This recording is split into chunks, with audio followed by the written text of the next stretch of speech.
Meditaciones, por Marco Aurelio. Marco Aurelio Antonino, emperador romano. Libro primero. De mi abuelo Vero aprendí a ser amable y manso, y a abstenerme de toda ira y pasión. De la fama y el recuerdo de quien me engendró aprendí tanto la modestia como el comportamiento viril. De mi madre aprendí a ser piadoso y generoso, y a evitar, no solo hacer, sino incluso intentar cualquier mal, a contentarme con una dieta sobria, y a huir de todo exceso propio de las grandes riquezas. De mi bisabuelo, a frecuentar tanto las escuelas públicas como los auditorios, y a conseguirme buenos y capaces maestros en casa, y a no preocuparme demasiado si, en tales ocasiones, incurría en gastos excesivos. De quien me crió, a no apegarme ciegamente a ninguna de las dos grandes facciones de los aurigas en el circo, llamadas Prasini y Veneti, ni en el anfiteatro a favorecer parcialmente a ninguno de los gladiadores o esgrimistas, ya fueran parmulari o secutores. Además, a soportar el trabajo, a no necesitar muchas cosas, cuando tengo algo que hacer, a hacerlo yo mismo en lugar de que lo hagan otros, a no inmiscuirme en muchos asuntos, y a no aceptar fácilmente ninguna calumnia. De Diogneto, a no ocuparme de cosas vanas, y a no creer fácilmente lo que comúnmente dicen aquellos que se jactan de obrar milagros, y los hechiceros, o prestidigitadores, e impostores, sobre el poder de los amuletos, y su capacidad para expulsar demonios o espíritus malignos, y cosas similares. A no criar codornices para la lucha, ni a enloquecer por tales cosas. A no ofenderme por la libertad de expresión de los demás, y a dedicarme a la filosofía. A él también debo agradecerle que escuchara por primera vez a Baccio, luego a Tandasis y Marciano, y que escribiera diálogos en mi juventud, y que me aficionara al pequeño diván y las pieles de los filósofos, y a otras cosas similares, que según la disciplina griega son propias de quienes profesan la filosofía. A Rústico le debo que por primera vez concibiera la idea de que mi vida necesitaba alguna corrección y remedio. Y luego, que no cayera en la ambición de los sofistas comunes, ni de escribir tratados sobre los teoremas habituales, ni de exhortar a los hombres a la virtud y al estudio de la filosofía mediante oraciones públicas, como tampoco que nunca, por ostentación, pretendiera mostrarme como un hombre activo y capaz en ningún tipo de ejercicio físico. Y que abandonara el estudio de la retórica y la poesía, y del lenguaje elegante y pulcro. Que no solía pasear por la casa con mi larga túnica, ni hacer ninguna cosa similar. Además, de él aprendí a escribir cartas sin afectación ni artificio, como la que él escribió a mi madre desde Sinuesa, y a ser fácil y rápido para reconciliarme, y volver a estar bien con quienes me habían ofendido, tan pronto como cualquiera de ellos se contentara con buscarme de nuevo. A leer con diligencia, a no conformarme con un conocimiento ligero y superficial, ni a asentir rápidamente a las cosas de las que comúnmente se habla, a quien también debo agradecerle haber encontrado los Hipomnemata, de Epicteto, o sus comentarios morales y máximas, los cuales también me dio de su propia mano, de Apolonio, la verdadera libertad y una inquebrantable firmeza, y a no considerar en absoluto nada, por insignificante que fuera, excepto lo correcto y la razón, y siempre, ya sea en los dolores más agudos, o tras la pérdida de un hijo, o en largas enfermedades, a seguir siendo el mismo hombre, quien también fue para mí un ejemplo presente y visible de que era posible que el mismo hombre fuera tanto vehemente como indulgente, un hombre no propenso a irritarse y ofenderse por la incapacidad de sus alumnos y oyentes en sus lecciones y exposiciones, y un verdadero modelo de hombre que, de todos sus buenos dones y facultades, menos valoraba en sí mismo su excelente habilidad y capacidad para enseñar y persuadir a otros los teoremas y máximas comunes de la filosofía estoica. De él también aprendí a recibir favores y bondades, tal como comúnmente se consideran, de los amigos, de modo que no me volviera dependiente de ellos por ellos, ni más condescendiente de lo que justamente debería, y sin embargo, de modo que tampoco los ignorara como un hombre insensible e ingrato. De sexto, la mansedumbre y el modelo de una familia gobernada con afecto paternal, y el propósito de vivir de acuerdo con la naturaleza, ser serio sin afectación, observar cuidadosamente las diversas disposiciones de mis amigos, no ofenderme con los ignorantes, ni atacar inoportunamente a aquellos que se dejan llevar por las opiniones vulgares. Con los teoremas y principios de los filósofos, su conversación era un ejemplo de cómo un hombre podía adaptarse a todas las personas y compañías, de modo que, aunque su compañía fuera más dulce y agradable que la adulación y el servilismo de cualquier adulador, sin embargo, al mismo tiempo era la más respetada y reverenciada. quien también poseía una felicidad y una facultad propias para encontrar y ordenar de manera racional y metódica todas las determinaciones e instrucciones necesarias para la vida de un hombre.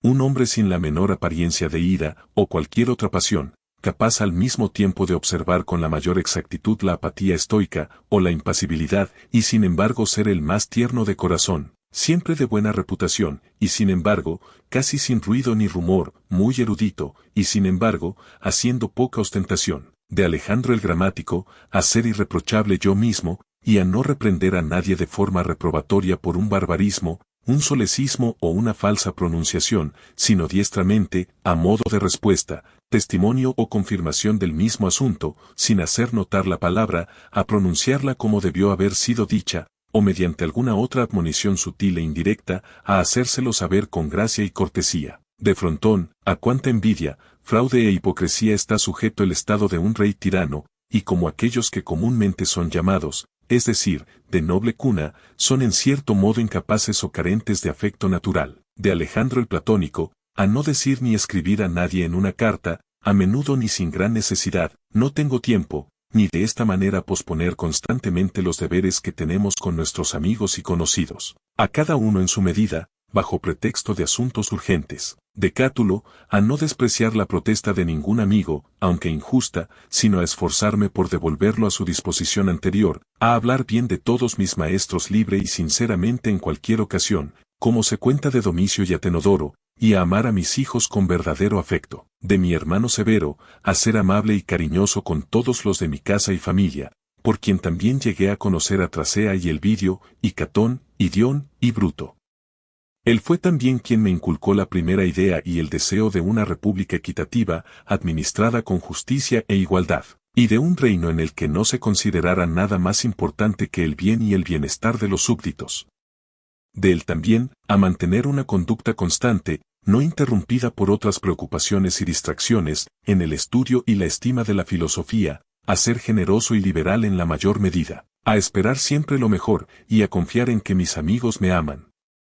En él observé además una franqueza hacia aquellos a quienes reprendía en cualquier momento, y que sus amigos podían saber sin duda alguna o mucha observación lo que él quería o no quería, tan abierto y sencillo era. De Claudio Máximo, a esforzarme en todas las cosas por tener dominio de mí mismo, y a no dejarme llevar por nada, a ser alegre y valiente en todas las eventualidades y accidentes repentinos, como en las enfermedades, a amar la mansedumbre, la moderación y la seriedad, y a hacer mi trabajo, sea cual fuere, a fondo y sin quejas.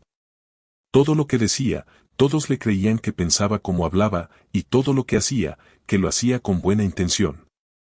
Su manera era, nunca asombrarse de nada, nunca tener prisa, y sin embargo, nunca ser lento, ni estar perplejo o desanimado, ni en ningún momento reír de forma impropia o excesiva, ni enojarse o sospechar, sino siempre dispuesto a hacer el bien, a perdonar y a decir la verdad, y todo esto, como alguien que parecía haber sido recto y justo por sí mismo, más que haber sido corregido o enmendado. Tampoco hubo hombre que alguna vez se sintiera menospreciado por él, o que pudiera hallar en su corazón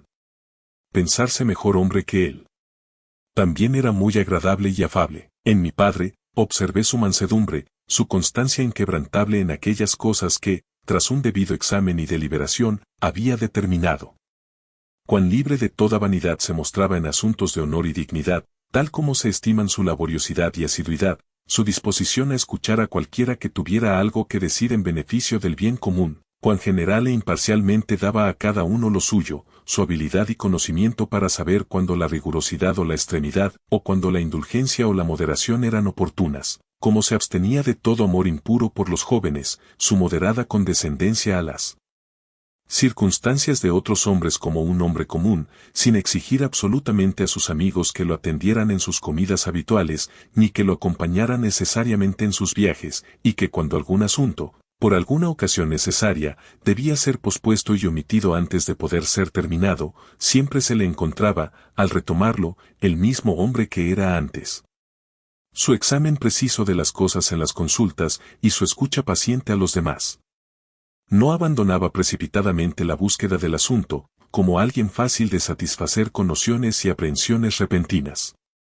Su cuidado por preservar a sus amigos, como nunca se comportaba con ellos con desdén o negligencia, ni se cansaba de ellos, ni tampoco en ningún momento se encariñaba locamente con ellos. Su mente contenta en todas las cosas, su semblante alegre, su cuidado por prever las cosas a lo lejos, y por ordenar hasta lo más mínimo, sin ruido ni clamor.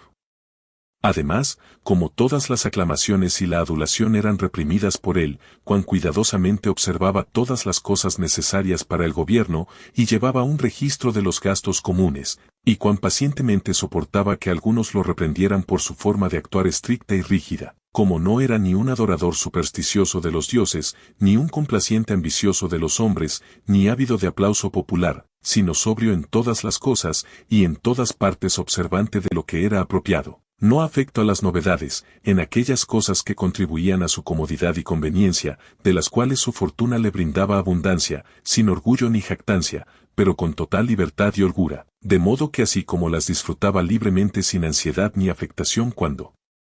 estaban presentes, así, cuando ausentes, no sentía su falta. Además, que nunca fue elogiado por nadie como un hombre erudito y agudo, o un hombre obsequioso y servicial, o un orador elocuente, sino como un hombre maduro y completo, un hombre íntegro, uno que no podía soportar ser halagado, capaz de gobernarse a sí mismo y a los demás. Además, cuanto honraba a todos los verdaderos filósofos, sin reprochar a los que no lo eran, su sociabilidad, su conversación amable y deleitosa, pero nunca hasta la saciedad, su cuidado de su cuerpo dentro de límites y medida, no como quien deseaba vivir mucho, o demasiado estudioso de la pulcritud y la elegancia, y sin embargo, no como quien no le importaba, de modo que, a través de su propio cuidado y providencia, rara vez necesitaba medicina interna o aplicaciones externas, pero especialmente cuán ingeniosamente cedía ante cualquiera que hubiera obtenido alguna facultad peculiar, ya fuera la elocuencia, o el conocimiento de las leyes, o de las costumbres antiguas, o cosas similares, y cómo colaboraba con ellos, con su mayor esmero y esfuerzo para que cada uno de ellos, en su ámbito, por aquello en lo que sobresalía, fuera considerado y estimado. Y aunque hacía todas las cosas cuidadosamente según las antiguas costumbres de sus antepasados, ni siquiera de esto deseaba que los hombres se dieran cuenta de que imitaba las costumbres antiguas. De nuevo, como no se movía ni se agitaba fácilmente, sino que amaba ser constante, tanto en los mismos lugares como en los mismos asuntos, y como después de sus grandes ataques de dolor de cabeza regresaba fresco y vigoroso a sus asuntos habituales. De nuevo, que no tenía muchos secretos, ni a menudo, y sólo aquellos que concernían a asuntos públicos, su discreción y moderación al exhibir los espectáculos y diversiones públicas para el placer y el pasatiempo del pueblo, en los edificios públicos, las congiarias y cosas similares. En todas estas cosas, teniendo respeto a los hombres solo como hombres, y a la equidad de las cosas mismas, y no a la gloria que pudiera seguir. Nunca solía usar los baños a horas intempestivas, no era constructor, nunca curioso o solícito, ni por su comida, ni por la confección o el color de su ropa, ni por nada que perteneciera a la belleza externa. En toda su conversación, lejos de toda inhumanidad, toda audacia e incivilidad, toda codicia e impetuosidad, nunca haciendo nada con tal seriedad e intención que se pudiera decir de él que sudaba por ello, sino al contrario, todas las cosas distintamente, como con calma, sin problemas, ordenadamente, sólidamente y agradablemente. Se le podría aplicar aquello que se cuenta de Sócrates, que sabía cómo carecer y cómo disfrutar de aquellas cosas, en cuya carencia la mayoría de los hombres se muestran débiles, y en el disfrute, intemperantes, pero mantenerse firme y constante, y permanecer dentro de los límites de la verdadera moderación y sobriedad en cualquier estado, es propio de un hombre que tiene un alma perfecta e invencible, tal como se mostró él en la enfermedad de Máximo. De los dioses recibí el tener buenos abuelos y padres, una buena hermana, buenos maestros, buenos sirvientes, parientes cariñosos, casi todo lo que tengo, y que nunca, por prisa o imprudencia, transgredí contra ninguno de ellos, a pesar de que mi disposición era tal que tal cosa, si se hubiera presentado la ocasión, bien podría haber sido cometida por mí, pero fue la misericordia de los dioses la que impidió tal concurrencia de asuntos y ocasiones que me hicieran incurrir en esta culpa. Que no fui criado mucho tiempo por la concubina de mi padre, que conservé la flor de mi juventud. Que no me hice hombre antes de tiempo, sino que lo pospuse más de lo necesario. Que viví bajo el gobierno de mi Señor y Padre, quien me quitaba todo orgullo y vanagloria, y me reducía a la idea y opinión de que no era imposible para un príncipe vivir en la corte sin una tropa de guardias y seguidores, vestimentas extraordinarias, tales y cuales antorchas y estatuas, y otros detalles similares de estado y magnificencia, sino que un hombre puede reducirse y contraerse casi al estado de un particular, y aún así no volverse más bajo y negligente en aquellos asuntos y negocios públicos en los que se requiere poder y autoridad. Que he tenido un hermano tal, que con su propio ejemplo pudo incitarme a reflexionar sobre mí mismo, y con su respeto y amor, deleitarme y complacerme. Que he tenido hijos ingeniosos, y que no nacieron deformes ni con ninguna otra deformidad natural. Que no fui un gran aprovechado en el estudio de la retórica y la poesía, y de otras facultades, en las que quizás me habría demorado si me hubiera encontrado progresando con éxito en ellas. Que a su debido tiempo prefería a aquellos por quienes fui criado, a tales puestos y dignidades, que me parecían más desear, y que no los pospuse con la esperanza y la expectativa de que, siendo aún jóvenes, lo haría más tarde. Que siempre conocía a Apolonio y Rústico, y Máximo, que he tenido ocasión a menudo y eficazmente de considerar y meditar conmigo mismo, acerca de la vida que está de acuerdo con la naturaleza, cuál es su naturaleza y su modo, de modo que, en cuanto a los dioses y tales sugerencias, ayudas e inspiraciones que de ellos se podían esperar, nada impidió que yo hubiera podido empezar mucho antes a vivir de acuerdo con la naturaleza, o que, incluso ahora que aún no era partícipe y poseedor de esa vida, yo mismo, al no observar esos movimientos y sugerencias internas, e incluso casi claras y aparentes instrucciones y admoniciones de los dioses, fui la única causa de ello. Que mi cuerpo en tal vida ha podido resistir tanto tiempo. Que nunca tuve que ver con Benedicta y Teódoto, e incluso después, cuando caí en algunos arrebatos de amor, me curé pronto. Que, habiendo estado a menudo disgustado con Rústico, nunca le hice nada de lo que después tuviera ocasión de arrepentirme. Que, siendo así que mi madre iba a morir joven, sin embargo, vivió conmigo todos sus últimos años. Que, tan a menudo como tuve el propósito de ayudar y socorrer a cualquiera que fuera pobre o hubiera caído en alguna necesidad presente, mis oficiales nunca me respondieron que no había suficiente dinero disponible para hacerlo, y que yo mismo nunca tuve ocasión de requerir una ayuda similar de ningún otro. Que tengo una esposa tan obediente, tan amorosa, tan ingeniosa. Que tuve la elección de hombres aptos y capaces, a quienes pude confiar la crianza de mis hijos. Que por medio de sueños he recibido ayuda, tanto para otras cosas como, en particular, como podría detener mi hemorragia y curar mi mareo, así como aquello que te sucedió en Cayeta, como a Crises cuando oró junto a la orilla del mar, y cuando me dediqué por primera vez a la filosofía, que no caí en manos de algunos sofistas, ni pasé mi tiempo leyendo los múltiples volúmenes de filósofos comunes, ni practicándome en la solución de argumentos y falacias, ni me detuve en los estudios de los meteoros y otras curiosidades naturales. Todas estas cosas, sin la ayuda de los dioses y la fortuna, no habrían podido ser. En el país de los cuados, en Granoa, esto. Temprano por la mañana, dite a ti mismo, hoy tendré que tratar con un hombre ocioso y curioso, con un ingrato, un calumniador, un hombre astuto, falso o envidioso, un hombre insociable e insensible. Todas estas malas cualidades les han sobrevenido por ignorancia de lo que es verdaderamente bueno y verdaderamente malo. Pero yo, que entiendo la naturaleza de lo que es bueno, que sólo eso debe ser deseado, y de lo que es malo, que sólo eso es verdaderamente odioso y vergonzoso, quien sea además que este transgresor, quien quiera que sea, es mi pariente, no por la misma sangre y semilla, sino por participación de la misma razón y de la misma partícula divina, como puedo ser dañado por cualquiera de ellos, ya que no está en su poder hacerme incurrir en algo que sea verdaderamente reprochable. ¿O enojarme y sentirme mal dispuesto hacia aquel que por naturaleza me es tan cercano? Porque todos nacimos para ser colaboradores, como los pies, las manos y los párpados, como las hileras de los dientes superiores e inferiores. Por lo tanto, que tales estén en oposición, va contra la naturaleza. ¿Y qué es irritarse y sentir aversión, sino estar en oposición? Todo lo que soy, es o carne, o vida, o aquello que comúnmente llamamos la parte rectora y dominante del hombre, la razón. Deshazte de tus libros, no permitas que tu mente se distraiga más y sea llevada de un lado a otro, porque no será así, sino que, como si ya estuvieras a punto de morir, piensa poco en tu carne, sangre, huesos y una piel, Una bonita pieza de tejido y trenzado, consistente en nervios, venas y arterias, no pienses más en ella que eso. Y en cuanto a tu vida, considera lo que es, un soplo, ni siquiera un soplo constante, sino que cada momento de una hora se exhala y se inhala de nuevo. La tercera es tu parte rectora, y aquí considera, eres un hombre viejo, no permitas que esa excelente parte sea sometida y se vuelva esclava, no permitas que sea arrastrada de un lado a otro por deseos y movimientos irrazonables e insociables, como si fuera con hilos y nervios, no permitas más que se lamente de nada presente, ni que tema y huya de nada por venir que el destino te haya asignado. Todo lo que procede inmediatamente de los dioses, cualquiera concederá que depende totalmente de su divina providencia.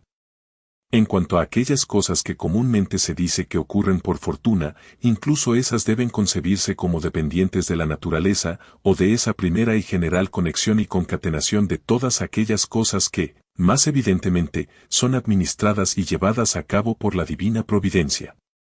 Todas las cosas fluyen de allí, y todo lo que existe, es a la vez necesario y conducente al todo, del cual tú eres parte, y todo lo que es requerido y necesario para la preservación de lo general, debe ser por necesidad, para cada naturaleza particular, bueno y beneficioso.